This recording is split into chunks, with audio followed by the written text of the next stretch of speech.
All right, Norman, your salesperson told you about the family guarantee, correct? All right.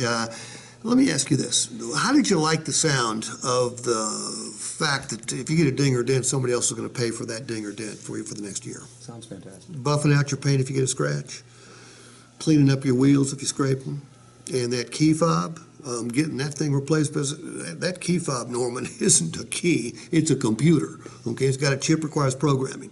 All those things made sense for the first year, correct? Correct.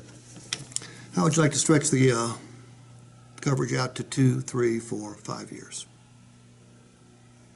I would like to. But What's that gonna cost? there's a catch, isn't Yeah. there? Yep, I'm Where's a car salesman, so there's a catch. The catch is this: you'd spend about $34, $35 a month for that coverage, okay, which is around $1 a day, but not really, because look, let's say it's $1.10 a day. No sense in spending a penny a day if there's not a good chance of a return. However, what are your chances of getting a ding or a dent in the next 5 years? Pretty likely. Pretty high. What are your chances of getting a few scratches that can be buffed out in the next 5 years? Likely. Okay. And when it comes to your wheels, I know you're a good driver, but if you go through enough fast food restaurants, enough bank drive-throughs, is there a chance you're liable to scratch up those alloy wheels?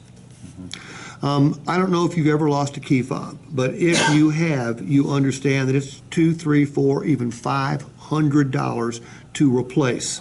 So hopefully you don't, but if you did, you'd get those replaced. Now, what's that going to do? Number one, it's going to lower your cost of ownership because none of those things are going to cost you a penny, okay? Everything is zero deductible. More importantly, if your vehicle looks better than everybody else's vehicle of the same type, trim level, miles, etc., 3, 4, 5 years from now, you're going to get more for it, whether you sell it outright or you trade it. How much more can you get?